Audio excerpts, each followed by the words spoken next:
अविस्मरणीय पल में आपका स्वागत है, जहां मेरी विनम्र कोशिश है कि सब लोग मिलकर बाबूजी को याद करें और उनकी आध्यात्मिक विरासत को भी। आज न जाने क्यों मेरी यादों में उनका कहा हुआ एक शब्द मोहताजगी, समर्पण मानस पटल पर अंकित हो गया, जिसे हम समर्पण सरेंडर के नाम से भी जानते हैं। मोहताजगी का अलग अलग अर्थों में प्रयोग किया जा सकता है, पर मेरा मोहताजगी का संबंध आध्यात्मिकता से है। गुरु के प्रति मोहताजगी कितनी होनी चाहिए, ये प्रश्न मुझे बार बार कुरेदता रहता है कि किस हद तक मोहताजगी होनी चाहिए। मोहताजगी का अर्थ है किसी के प्रति तन मन से समर्पित हो जाना, बिना किसी स्वार्थ के या बिना किसी अपेक्षा के उनके हाथों में अपने को सौंप देना, फिर वो जैसे चाहें वैसे रखें और हमें हर हाल में खुश रहना।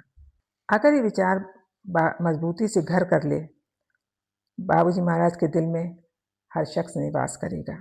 यदि हम सच में बाबूजी महाराज का कृपा पात्र बनना है, तो मोहताजगी इस हद तक होनी चाहिए कि उन्हें दया आ जाए और वो देने को बाध्य हो जाए।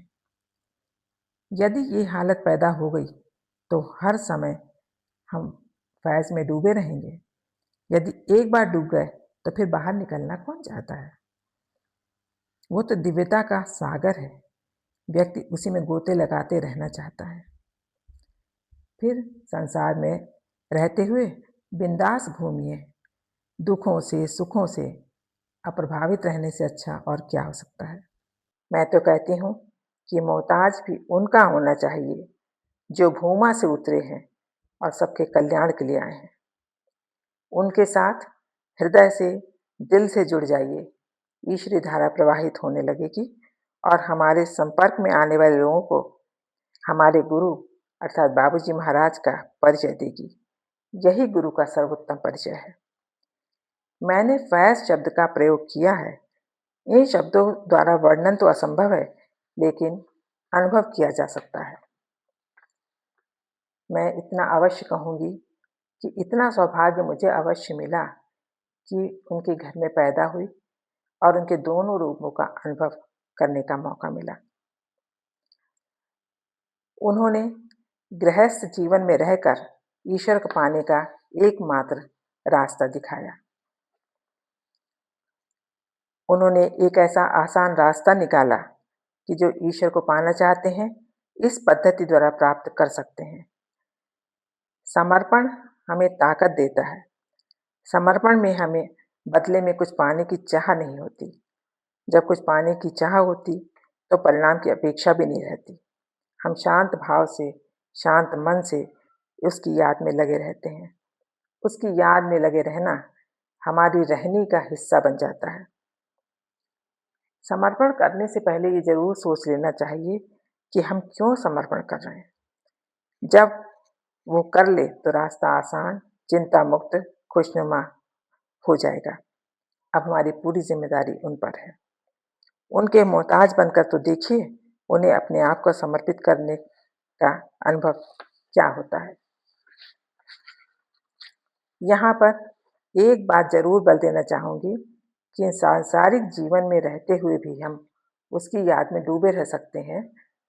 उन्होंने एक बहुत अच्छा उदाहरण दिया। हमारे बाबूजी महाराज ने कहा कि जैसे बत्तख है, वो हमेशा पानी में रहती है, लेकिन फिर भी उसके पंखों पर पानी का कोई प्रभाव नहीं पड़ता। यदि हमें ईश्वर को पाना है तो बाबूजी महाराज को कस के पकड़ लेना है। ऐसा करने पर हमारी हालत बहुत अच्छी हो जाएगी।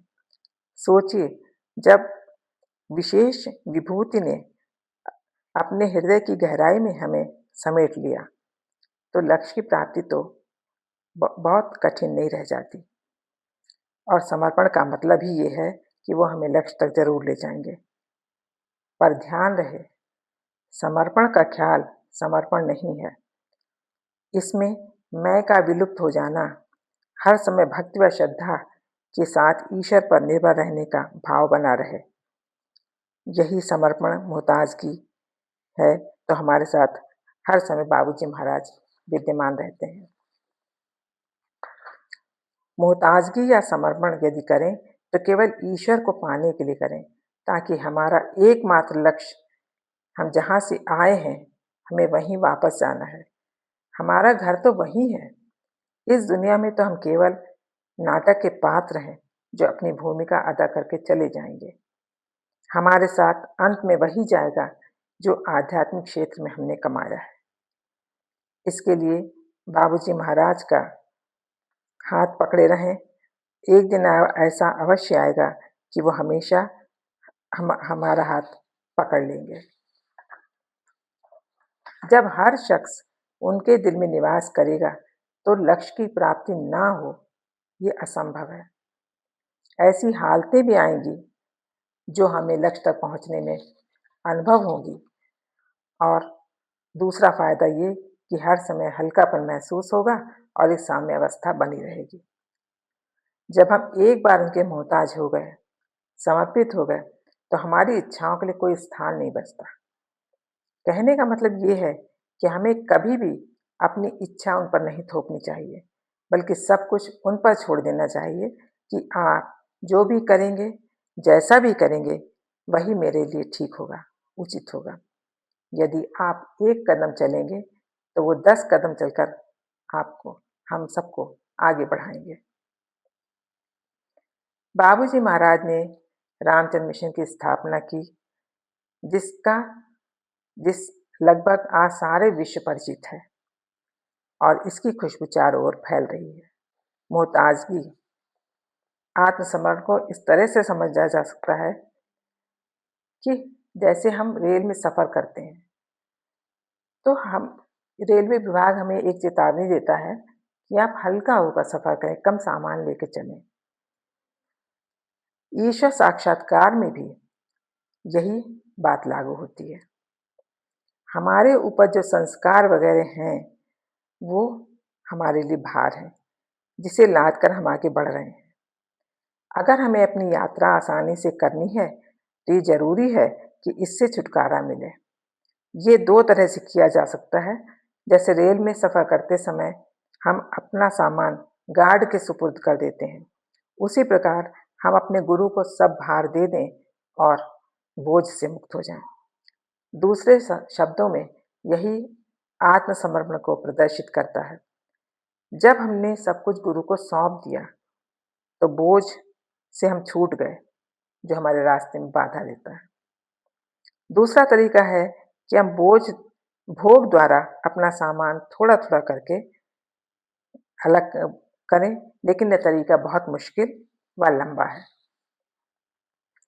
मैं तो यही कहना चाहूंगी कि जब बाबूजी महाराज ने कहा कि जब मैं भौतिक शरीर छोड़ दूंगा तो मैं ज़्यादा उपयोगी हो जाऊंगा, तब तक मैं इस दुनिया में हूँ, मैं सबकी सेवा करता रहूंगा और मेरी सेवाएं इसके बाद भी जारी रहेंगी। ऐसी दिव्य विभूति पर स्वयं को समर्पित करना वास्तविक समर्पण है। उन्हीं का ध्यान, उन्हीं का सतत स्मरण ही हमको अंतिम लक्ष्य तक पहुंचा सकता है।